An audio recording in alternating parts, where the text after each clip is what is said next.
Hablemos ahora sí entonces de la elección del nuevo rector de la Universidad Nacional. Ayer, en horas de la tarde, se conoció que el Consejo Superior Universitario designó a José Ismael Peña como nuevo rector de esta institución, ganándole al señor Leopoldo Munera, quien recordemos, pues, o Munera mejor, quien recordemos que había sido pues el que se llevó la mayoría de los votos en la consulta que se le hizo a la comunidad universitaria, es decir, a los estudiantes y a los egresados. Todos votaron y a los docentes, todos votaron, o la mayoría votaron por el señor Munera, pero pues ayer termina ganando el señor Peña, el señor José Ismael Peña. Quiero que veamos justamente la foto de él para que sepamos pues quién es el señor José Ismael Peña, quien termina pues ganándose este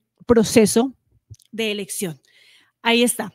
Laura Quevedo es una de las estudiantes de la Universidad Nacional y está con nosotros a esta hora, nos acompaña aquí en Cambio de Tema, le damos la bienvenida. Muchísimas gracias, Laura, por conectarse con nosotros y bueno, por favor explíquenos usted qué fue lo que pasó, cómo se llevó a cabo esta elección y por qué ha generado como tanta preocupación. Buenas tardes. Bueno, muchas gracias por la invitación. Digamos, ahorita pues estamos en una coyuntura muy complicada en la Universidad Nacional, precisamente por esta elección. Digamos, las exigencias o las críticas que tiene el estudiantado respecto a la consulta es que la consulta históricamente no ha sido vinculante. ¿Eso qué quiere decir? Que no tiene ningún porcentaje en la decisión. Entonces, por ejemplo, la actual rectora que está en la universidad quedó en las dos consultas debajo del voto en blanco y después fue designada rectora, ¿sí? Entonces, pues digamos, había sido un descontento histórico dentro del estudiantado de la comunidad universitaria en general en la universidad y se tenía la esperanza de que ahora, pues por la correlación de fuerzas con los delegados de gobierno y las delegadas de presidencia y demás, pues se pudiera pues voltear esta historia y que esta vez la consulta fuera vinculante y hasta respetada. Dado eso, la comunidad universitaria en general aumentó su participación en un casi 20%, más o menos el porcentaje de votación en esta consulta era del 20%, pasó al 40% aproximadamente, con la esperanza de que era una consulta que era diferente porque iba a ser vinculante. La sorpresa que nos llevamos lamentablemente ayer es que no fue vinculante y más aún que la metodología que se utilizó para la elección fue pues un poco dudosa. No es ilegítima en el marco normativo, pero pues no se desconoce completamente la voluntad de la comunidad universitaria. El mecanismo que se utilizó al final no permite como reconocer la consulta ni nada, sino más bien escoger al que menos le disgusta a los consejeros. Eso fue un gran problema. Realmente una de las apuestas como que se tienen no es solamente como la persona que quedó, el profesor Ismael, sino también como el hecho de que no se haya respetado la consulta y que pues el profesor Leopoldo fue el mayoritariamente apoyado en la universidad. Sí, y es que precisamente, Laura, quiero que veamos este documento, este cuadro en donde justamente pues se ve claramente el informe de los votos por cada uno de los candidatos. Y aquí, eso ahí ya lo estamos viendo, aquí se evidencia que justamente Leopoldo Alberto Munera fue quien obtuvo la mayoría de los votos en esta consulta que usted dice, pues que en esta oportunidad pensaban que iba a ser vinculante, pero pues cuando llega el Consejo Superior Universitario, eso no fue así o no pasó así. El señor Leopoldo Alberto Munera, que ustedes lo ven ahí en el tercer renglón, pues tuvo la mayoría de votos de los docentes, de los estudiantes y de los egresados. Y en cambio, quien termina ganando, que es el señor José Ismael Peña, el profesor José Ismael Peña, pues casi que no es el que menos tiene los votos, no es el que menos votos tiene, pero sí, pues no obtuvo la mayoría. Jennifer Pedraza, representante a la Cámara, pero además ex líder estudiantil de la Universidad Nacional, también se encuentra conectada a esta hora con nosotros. Representante, gracias por estar aquí y bueno, usted ¿qué nos puede decir con relación justamente a esa maniobra que se dio para, primero, no respetar esta consulta y segundo, pues tener un mecanismo de votación dentro del Consejo que pues termina dándole la victoria a una persona por la que nadie votó o por la que la mayoría no votó? Paula, la brecha de votos es que por Leopoldo Múnera votaron 15.000 personas y por el rector elegido por el profesor Ismael votaron apenas 2.000, algo de estudiantes, profes y egresadas, porque es importante decir que esta consulta recoge por lo menos esos 3 estamentos de la comunidad universitaria y que la Universidad Nacional no es un feudo de nadie. Es increíble la opacidad a través de la cual se tomó esta decisión, es decir, ayer estábamos a las 6 de la tarde todas y todos esperando qué era lo que había pasado, contrario a lo que normalmente ocurre, y es que hay una transparencia importante del Consejo Superior Universitario, porque esta universidad maneja más de 1.2 billones de pesos que son recursos públicos y por ende su administración pues son un asunto que nos interesa a estudiantes, profes y trabajadores, y yo diría que a todo el país, porque estamos hablando de la principal universidad pública colombiana. ¿Qué es lo que pasa? No es un capricho de la comunidad decir que se respete la consulta. Lo que está de fondo es poder tener una administración que se deba efectivamente a su comunidad, a sus profes, a sus estudiantes, a sus trabajadores y a sus egresados y egresadas, y no a intereses externos a la universidad o a una pequeña élite que es la que ha venido garantizando que el Consejo Superior pues elija de manera distinta a la consulta. Así que aquí está en juego la democracia y la autonomía universitarias, que hacen parte de la comprensión global de lo que es la educación como un derecho fundamental. ¿Qué es lo que ha terminado pasando? Cuando yo fui representante estudiantil al Consejo Superior, hoy ya no hago parte del movimiento estudiantil, y lo aclaro porque yo soy muy respetuosa de sus propias dinámicas. Cuando yo hice parte del Consejo Superior como representante estudiantil, pues lo que se proponía era, contrario a lo que uno se imagina, no es que cada consejero o consejera vota por quién es su candidato o candidata a la rectoría, sino que se propone una metodología en donde todos los integrantes del superior votan por 2 o por más candidatos. Esta metodología hace parte de una escuela o es una aplicación de la teoría de juegos que garantiza básicamente que nunca se elija el más preferido y que siempre gane el menos rechazado por los integrantes. Ejemplo, si Paola, Laura y yo tenemos candidatos, somos fans yo de la candidata A, Laura de la candidata B y Paola de la candidata C, pero hay un candidato D y nos obligan a todas a votar por 2 candidatos, pues lo más probable es que entre las 3 nuestra segunda opción sea el candidato D. Y de esa forma se garantiza que ni se elija el A, ni el B, ni el C, sino que quede el candidato D, que es posiblemente lo que pasó en el Consejo Superior, metodología que es crítica, que atenta contra el planteamiento de respetar la consulta universitaria y pues que yo creo que también la ministra del Consejo, además de las cuentas que tiene que rendir la representación estudiantil y la representación profesoral, pues también era importante que el ministerio tuviera una posición mucho más activa, no solamente de votar, sino de garantizar que el Consejo Superior respetara la consulta y la votación de la comunidad universitaria. Sí, mire, representante, Steven Bautista es otro estudiante de la Universidad Nacional y también se conecta a esta hora con nosotros para, pues, darnos un poco más de luces sobre esto que pasó entonces en la Universidad Nacional. Steven, ¿usted nos puede, por favor, contar quién es el candidato que ganó el nuevo rector de la Universidad Nacional y por qué ustedes querían, o la mayoría de los estudiantes y egresados y docentes querían que ganara otro, el señor Múnera? Sí, claro. Digamos, ahorita gana José Ismael Peña, recordemos que él fue vicerrector de la sede de Bogotá, es decir, hizo parte de la administración de Oli Montoya y representa gran parte del continuismo que ha tenido la universidad. De hecho, digamos, desde el estudiantado, el profesorado y los egresados se da un apoyo masivo a Múnera precisamente porque él recoge muchas de las ideas que hemos venido defendiendo, no desde ahorita, sino desde hace muchísimo tiempo. El profesor Múnera no es la primera vez que se presenta, sino que ya se había presentado y había ganado y no había quedado electo. Entonces, la discusión y, digamos, el disgusto que tenemos como comunidad universitaria es que todas estas ideas que representa el profesor Múnera, pues realmente no se están respetando, ¿sí? Y digamos que esto que nosotros estamos pidiendo lo pedimos como comunidad universitaria que hacemos parte de la Universidad Nacional.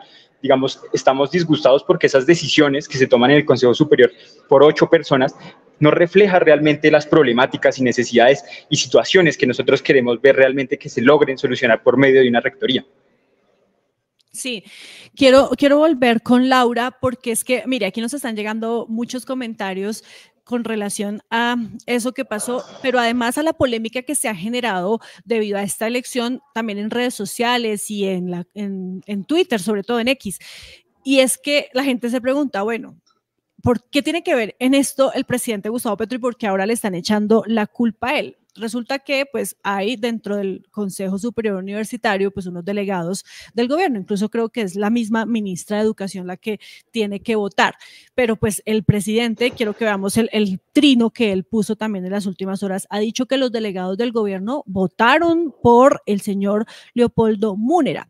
También la representante de los estudiantes, la líder estudiantil, dijo que ella, pues como representante de ustedes, también le dio el voto al señor Múnera. Y entonces, ¿qué fue lo que pasó, Laura? ¿Por qué él no termina ganando? ¿Quiénes votaron contra él, específicamente de los miembros del consejo? ¿Quiénes fueron los que hicieron esta jugadita o respetaron el tema de la consulta?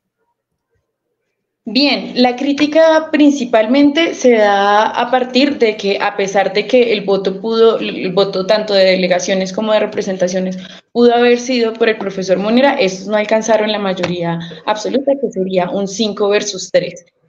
Ahí aceptan, pues todo el consejo aceptó la metodología que explicó ya Jennifer sobre la teoría de juegos, y eso permitió que se pudiera pues como cambiar el resultado que estaba favorablemente hacia el profesor que ganó la consulta. No bastaba solamente con votar por el profesor Múnera, sino que era necesario también rechazar esa metodología que no representaba a la comunidad universitaria, y además dejar en claro que pues no estaba, digamos, como dándose las garantías del proceso para la democracia universitaria que necesitamos. Además, como dijo Jennifer también, fue un proceso completamente hermético, escondido, todo el día estuvimos esperando los resultados, no sabíamos qué estaba pasando, y eso definitivamente no es democracia universitaria. ¿Cuántas cosas se pudieron hablar allá? ¿Cómo se decidió la metodología? Nada de eso lo sabemos. Incluso la última pregunta que tú me haces de quiénes votaron negativo o no, están las personas que dicen que pues respetaron la consulta, los que no y demás,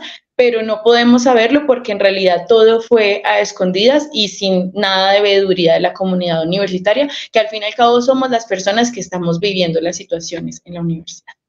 Sí, representante Jennifer, no sé si usted tiene información adicional, porque además pues el presidente Gustavo Petro también ha dicho, explicando un poco lo que pasó, pues que la misma votación que hubo para escoger el nuevo rector, pues también la hubo para aprobar o no esa metodología, y entonces pues ellos también, digamos, como delegados del gobierno hubieran perdido, entonces digamos, porque ahora se les echa la culpa. Bueno, para explicar esto es muy importante que la gente sepa que para que alguien sea rector o rectora, tiene que tener por lo menos 5 votos de los 8 que hay en el Consejo Superior. Entonces, si las 3 delegadas del presidente votaron, digamos, acorde a lo que en teoría se dice, ya descontaríamos 3 votos, nos quedarían 5 votos. Pero si la representación estudiantil vota como en teoría dice que votó, que fue siempre por Leopoldo, que el que ganó la consulta, no habría posibilidad de que se eligiera con estos 4 votos restantes ningún otro rector. Eso es lo que hoy está en discusión. Para que se haya elegido un rector como el profesor Ismael Peña, alguno de estos 5 votantes, perdón, algunas de estas 4 votantes iniciales, que son la representación estudiantil y las 3 delegadas del presidente, tuvieron que votar en algún momento o a favor de la metodología que ya sabíamos que iba a descartar a Múnera como rector, o dentro de esa metodología a favor de uno de los candidatos. De lo contrario, si estas 4 personas en el superior se mantenían firmes, incluso en la metodología de Mantilla, que de por sí es muy crítica, incluso en esa metodología se mantenían firmes en solo votar por Leopoldo y solo votar por Leopoldo, no había posibilidad de que alguien quedara electo como rector que no fuera Leopoldo, pues se necesitaban al menos 5 votos para ello. Es decir, que estas 4 votantes, estas 4 mujeres votantes tenían el poder de vetar cualquier otro candidato que no fuera el que había ganado la consulta. Así que ahí está hoy el interrogante. ¿Quién cambió de opinión? ¿Quién decidió o aprobar esa metodología crítica o votar por otro candidato que no fuera Leopoldo? Tuvo que haber sido o la representación estudiantil o una de las delegadas del gobierno nacional, cosa que en este momento no sabemos por la hermeticidad y opacidad con la que se dio esa sesión. Pero bueno, entonces para hacer la elección, ¿es una sola ronda de votación o cómo funciona un poco no. eso? Explíquenos, por favor, digamos como por ejemplo, muy pues, didácticamente. ¿Qué es lo que dice la norma hoy? Tienen que clasifican los 5 más votados de la consulta. Entonces podemos empezar haciendo, si se acoge esa metodología que normalmente propone el exrector Ignacio Mantilla, pues lo que termina pasando es que se hace una ronda en donde se pide que votemos, por ejemplo, por 2 candidatos o por 2 candidatos. Entonces, como expliqué al principio, cada uno vota por su candidato más preferido y por un plan B. Lo más probable es que ese plan B pues sea quien pasa a la siguiente ronda, pero además que se descarte quien no aparezca en ninguno de los papelitos o quien no sea ni el plan A ni el plan B de ninguno de los consejeros. Entonces, ronda por ronda van descartando al candidato que no salga en ninguno de los papeles de los consejeros. De esa manera van decantando o al candidato que salga menos en esa consulta, en ese mecanismo de votación. Así es como progresivamente se pueden hacer 1, 2 y hasta 3 rondas de votación para ir descartando candidatos o para ir viendo quién tiene más fuerza dentro de las candidaturas y quién va clasificando pues en la siguiente ronda. De igual manera, si estos 4 votos que en teoría teníamos firmes, digamos, defendiendo la voluntad y la voz de la comunidad universitaria, se hubiesen mantenido firmes, incluso con esa metodología no hubiera habido mecanismo para que se eligiera otro rector. Por eso es que pues hoy estamos en una situación crítica y Paola, yo le reconozco al gobierno que por primera vez los 3 delegados del gobierno dijeron que iban a votar por la consulta. Por eso es que teníamos una expectativa de que se acogiera la consulta. Con Duque y con Santos pues, ni prometían eso, ¿sí? Ellos sabían que iban a poner su rector, punto final, y sus 3 votantes votaban por el rector, así que no había ni expectativa. Tanto que la primera vez que se lanzó Dolly, ganó el voto en blanco, y la segunda vez no tuvimos ninguna candidatura democrática porque nadie tenía ni la ilusión de poder ser rector. Entonces, eso hay que reconocerlo, pero también hay que reconocer que la ministra de Educación tiene una posición de poder importante al presidir el Consejo Superior, y por eso quizás esperábamos más, no solamente votar, sino estar dispuesta a interrumpir la sesión, porque uno de los consejeros que viene del gobierno pasado, tengo entendido que su periodo termina el 2 de abril, es decir, habría una posibilidad de recomposición de las fuerzas del Consejo Superior que, recordemos, no representan su mayoría de la comunidad universitaria. Sí, mire, representante, aquí les siguen llegando muchos comentarios pues con relación a todo lo que pasó ayer. Y pues tienen hasta sentido quienes se preguntan ¿para qué entonces hacen una consulta? Porque pues prácticamente la desecharon sin tener en cuenta nada de lo que ahí se manifestó, y el interés o pues los deseos de los estudiantes, los egresados y los docentes. Pero quiero preguntarle a Steven Bautista por otro punto, y es que los problemas, al parecer, pues se presentaron desde antes, estas presuntas irregularidades en el proceso de elección del rector de la Universidad Nacional, porque según lo hemos podido conocer aquí en Revista Cambio, y así pues lo publicamos también ayer en un extenso artículo, pues se estaría también denunciando algunos fraudes o un presunto fraude en medio de esa consulta, pues que da como ganador al señor Leopoldo Múnera. ¿Ustedes qué saben de esto, de una persona que puso una denuncia por este presunto fraude e incluso pidió pues que la elección fuera suspendida o que se postergara mientras que se definía si sí hubo o no hubo irregularidades en ese proceso? Sí, efectivamente, pues hubo una denuncia a ese proceso, digamos que eso se compartió con la comunidad universitaria, pero digamos que esa denuncia realmente carece de muchos soportes que puedan decir que eso es verídico, porque, por ejemplo, en una parte del documento se hace una claridad de que, por ejemplo, a mediodía había candidatos un candidato tenía 0 votos, cosa que digamos que es muy difícil que el candidato no haya votado por él mismo, por ejemplo, a las 8 de la mañana o a las 9 de la mañana, y que a mediodía no contara con un voto, pero que cuando cerró las elecciones a las 4 de la tarde ya superaba los 200 votos. Entonces, por ejemplo, ese tipo de datos que cuando uno, pues, digamos, analiza como los soportes bajo los resultados, pues digamos que ahí se nota que hay cierta incoherencia entre lo que se soportó, digamos, en ese documento de la denuncia a las elecciones. O sea, Laura, ¿se quiso sabotear este proceso también de elección? Sí, pues los comunicados que existen se hablan de como una intención de saboteo, fue una denuncia por fraude, pero que al final, como dice Steven, no tenía los suficientes soportes para pues detener la elección. Sin embargo, sí hubo algunos consejeros que buscaron cambiar como las fechas o incluso el mismo proceso o suspender el proceso de elección, a pesar de que ya había surtido la consulta y ya había un ganador claro. Entonces, hay que resaltar algo, y es que en el momento de los acuerdos de las campañas de los distintos candidatos, el equipo de campaña del candidato Leopoldo Múnera pidió una veeduría técnica al proceso de la consulta, a lo que los otros candidatos respondieron que no, porque confiaban en el proceso. Sin embargo, después de los resultados donde ganó Leopoldo Múnera, ahí sí dijeron que pues ya no confiaban en el proceso y que pues podía haber un fraude sin ningún soporte pues como realmente fuerte al respecto. Bueno, teniendo en cuenta todo ese panorama, representante Jennifer Pedraza, ¿qué se puede hacer? ¿Esta elección es demandable o ya toca aceptar los resultados?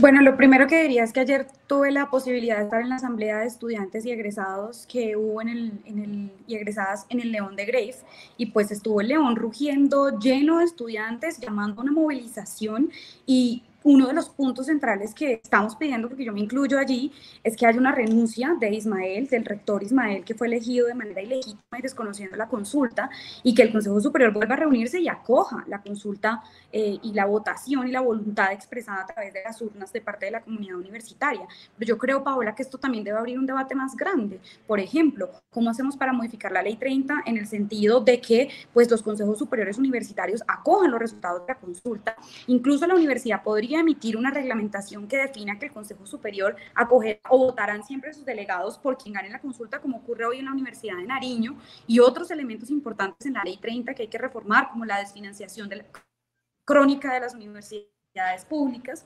Abre ese debate también, y esta discusión se da en el marco del debate de una ley estatutaria de educación que yo creo que debería responder a estas discusiones que estamos teniendo en la vida cotidiana, y es cómo garantizamos que haya gobiernos elegidos democráticamente de las universidades. Repito que esto no es un capricho. En el pasado se han denunciado casos de corrupción en universidades regionales, por ejemplo, públicas. Seguramente esto puede tener que ver con el hecho de que los gobernadores, los alcaldes, el presidente inciden de manera muy arbitraria en los consejos superiores de las universidades públicas, y por ende tienen un poder clave a la hora de definir quién va a administrar los recursos de estas universidades. Repito, 1.2 billones de pesos o un poco más debe haber crecido desde que yo era representante estudiantil el presupuesto de la Universidad Nacional, y esa administración, que es plata de todas y de todos los colombianos, debe ser administrada por un gobierno transparente que se deba a la comunidad universitaria y no a cualquier élite política regional o nacional, como nos pasa aquí en la Universidad Nacional de Colombia. Sí, sobre eso que dice la representante Steven, pues es muy importante justamente esos escenarios de transparencia, porque lo que pasó ayer en medio de la elección del nuevo rector, pues sí genera mucha preocupación, porque como ya lo hemos hablado, hubo mucho hermetismo, y así puede pasar en todos los procesos en una universidad pues que maneja recursos públicos y pues recursos bien importantes, ¿no? Sí, exacto. Digamos, la preocupación aquí es que esto no es algo temporal de este momento, sino que es algo que se ha venido repitiendo, y que realmente el llamado que nosotros hacemos como comunidad universitaria es que esos mecanismos de decisión tienen que cambiar y realmente tienen que darle el poder de decisión a la comunidad universitaria, que en últimas pues somos las personas que estamos directamente, por decirlo así, interesadas en la Universidad Nacional, que esto no dependa, digamos, de terceros, porque son cosas que se van replicando de manera constante. Entonces, el llamado precisamente es a que podamos reevaluar realmente la reforma a la Ley 30, donde se establece temas de autonomía y democracia, que es importante realmente para que la Universidad Nacional y las demás universidades públicas pues puedan tener mecanismos de decisión que realmente sean vinculantes con la comunidad universitaria.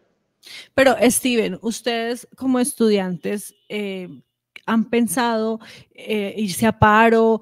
¿Qué va a pasar después de pues, toda esta polémica que se ha generado por la elección del nuevo rector? Porque ya lo que se dice, y pues ayer vimos unas manifestaciones en donde pues incluso se presentaron disturbios y demás, ¿qué va a pasar?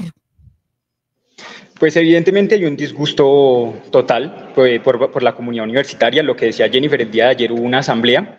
Digamos que pues ahorita como universidad nos estamos reuniendo por programas, y pues digamos lo que estamos haciendo es precisamente esta discusión de la que estamos hablando acá, ¿no? Sobre qué mecanismos de decisión realmente son benéficos para la comunidad universitaria. Entonces, pues es muy probable que realmente desde la Universidad Nacional, y no solo desde la Universidad Nacional, porque pues los otros procesos en otras universidades también se está dando, y que realmente pues podemos llegar a impulsar una reforma a la Ley 30 que realmente estipule una autonomía y una democracia en las universidades. Pero no me respondió si va a haber paro o no.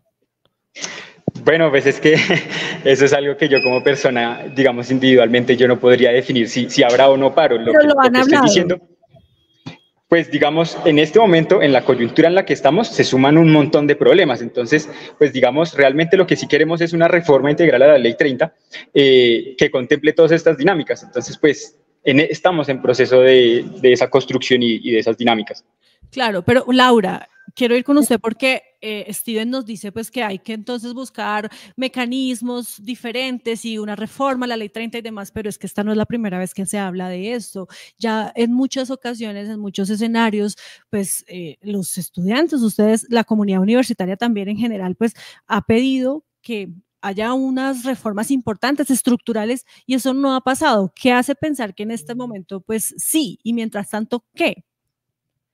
Bien, pues ahorita igual antes de la elección de rectoría, nosotros ya estábamos reuniéndonos en medio de asambleas y demás, porque no es el único problema que aqueja actualmente la Universidad Nacional. Tanto está pues lo de la elección de rectoría, pero también hay una profunda crisis de democracia universitaria. Actualmente estamos adelantando un montón de procesos de reformas, que son pues reformas que incluso hay una que es del estatuto estudiantil, donde no hemos tenido una participación efectiva. También hay otras reformas de docencia, de bienestar, etcétera, donde tampoco se ha tenido una participación efectiva, por lo que los distintos estamentos de la universidad ya están planteando pues como ciertos mecanismos o de presión o de protesta o de reuniones para que podamos solventar eso a nivel interno de la universidad. También a nivel externo está el tema de la reforma de la Ley 30. Y si bien existe esta pregunta de por qué ahora, pues porque se está discutiendo tanto en el Congreso como en el gobierno, es un tema de discusión actualmente y la idea es que esta reforma que ahora se dé, que se cambie para tener más democracia universitaria, también mucho más presupuesto y demás, como que esta vez podamos establecer una postura clara desde el movimiento estudiantil y que pueda ser representada mediante los distintos mecanismos del país, por medio de pues, protestas o por medio de pues como reuniones y demás espacios que tenemos. Paro, un paro. Tú preguntas paro a la asamblea de la sede de Bogotá anoche declaró paro definido hasta el 3 de abril y ahí lo discutimos. No podemos responderte en este momento si va o no va a haber paro porque realmente está programada la discusión como tal el 3 de abril. Por la Semana Santa, Paola, porque pues obviamente muchos estudiantes de la Nacional son de regiones, entonces la idea es retomar el debate el 3 de abril, pero pues en principio sí hay cese de actividades académicas.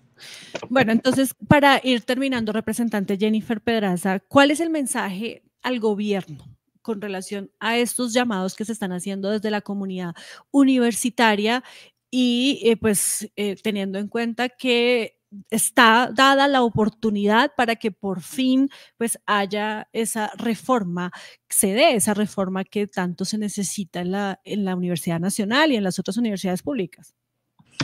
Pues Paola, yo creo que lo primero es que necesitamos saber qué pasó en el Consejo Superior. Así que yo sí demandaría del Gobierno Nacional, del Ministerio de Educación, un comunicado público contando qué fue lo que pasó, cuál fue la decisión que tomaron ellos, con la información que se tenga. Usualmente lo que pasa es que se votan sobres blancos que nadie sabe quién pues presenta, pero ellos sí podrían decir cuántas rondas de votación hubo, qué postura ellas tuvieron, porque todas las mujeres, cómo votaron y de alguna manera expresar una postura pública. Creo y lamento que se hayan prestado para que el Consejo Superior sesionara de esa manera tan hermética. De hecho, al final del Consejo Superior, pues yo esperaba un pronunciamiento del Ministerio de Educación y esta es la hora en que no sabemos qué fue lo que pasó allí. Entonces yo primero reclamaría que haya publicidad del comportamiento de las delegadas del Gobierno Nacional en el Consejo Superior.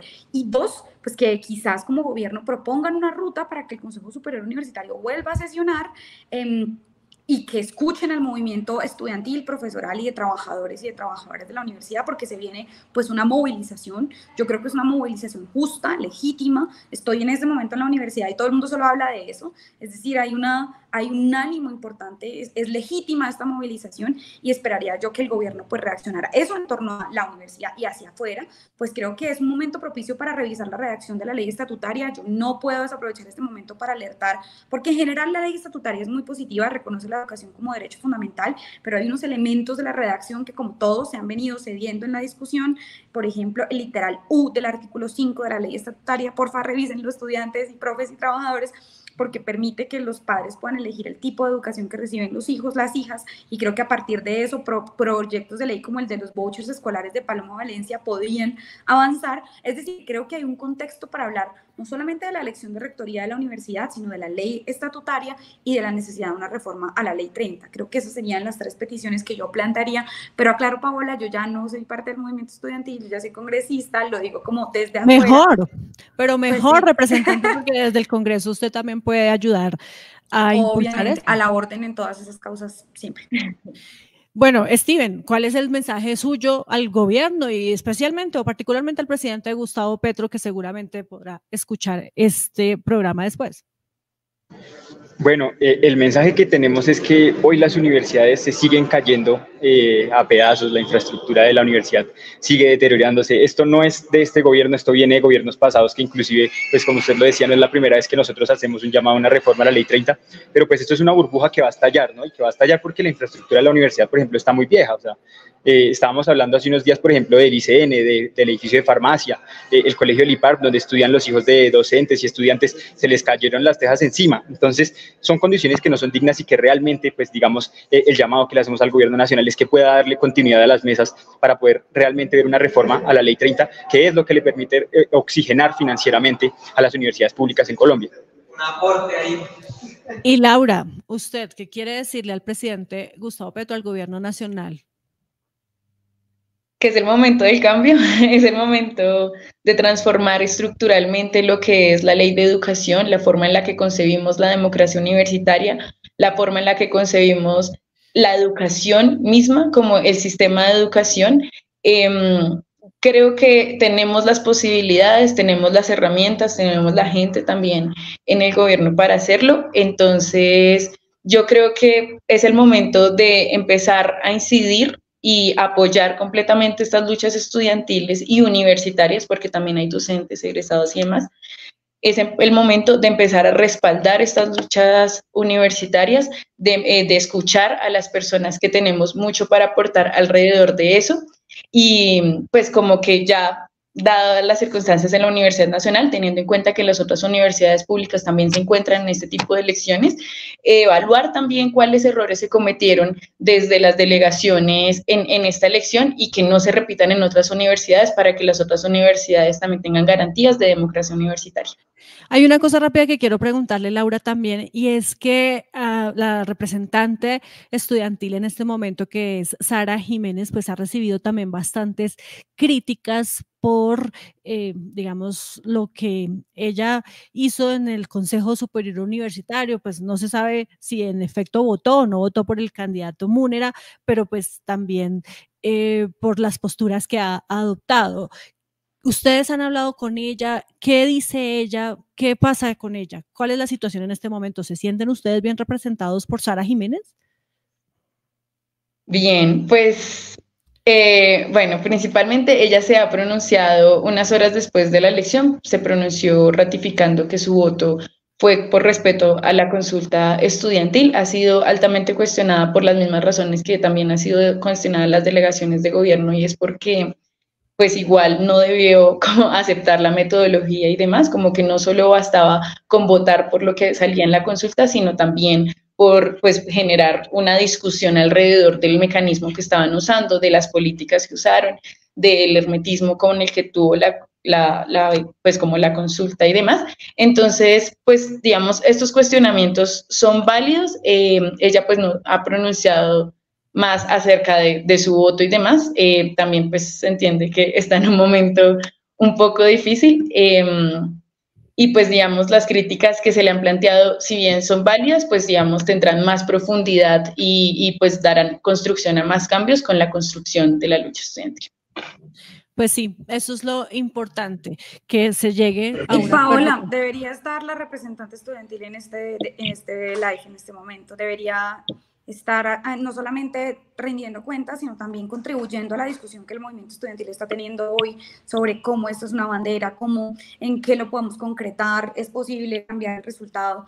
O sea, yo creo que ahí hay una responsabilidad importante. También lo digo pues pensando en el movimiento estudiantil es una gran escuela de formación política que pues ha liderado el movimiento social incluso en el pasado y creo que eso también habla de la necesidad de recomponer el movimiento estudiantil y todo el movimiento social, que pues volverlo, yo extraño esos espacios de discusión y de movilización que tuvimos en los últimos 4 años del gobierno Duque.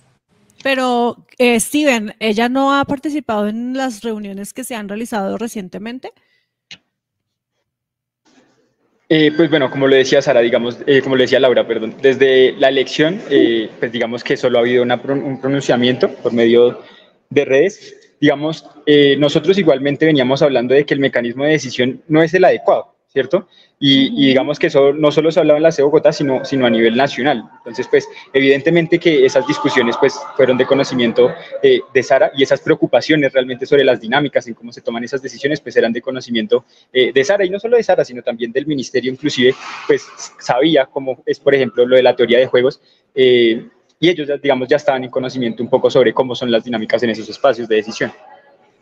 Bueno, pues bien, muchísimas gracias. Vamos a estar muy pendientes de lo que siga pasando con esta situación en la Universidad Nacional. Ya ustedes lo escuchaban, hay convocado un paro, pues durante esta Semana Santa van a suspender estas reuniones, estas asambleas, estos encuentros para pues esperar a que estén aquí o que puedan estar disponibles todas las personas que pues quieren hacer esta socialización y pues ya después se definirá si se posterga o se prolonga mejor ese paro en la Universidad Nacional, mientras que se define qué va a pasar entonces después de esta elección. Muchísimas gracias, Laura y Steven, estudiantes de la Universidad Nacional, y por supuesto también a la representante Jennifer Pedraza, que está siempre con la camiseta puesta en la Universidad Nacional. Ella ya es congresista, pero ahí sigue también en la lucha. Gracias a ti, Paola, por hablar de esto. Muchas gracias por la invitación y estén atentos a todo lo que está pasando porque vamos a necesitar mucho apoyo. Sí, muchísimas gracias por el espacio. Gracias a ustedes y por supuesto que siempre también es de los medios de comunicación muy importante estar respaldando lo que está pasando en las universidades públicas. La Universidad Nacional, ya lo decíamos, es la más grande, la universidad pública más importante del país, y lo que pase allí nos interesa a todos porque además también hay recursos públicos que se están manejando.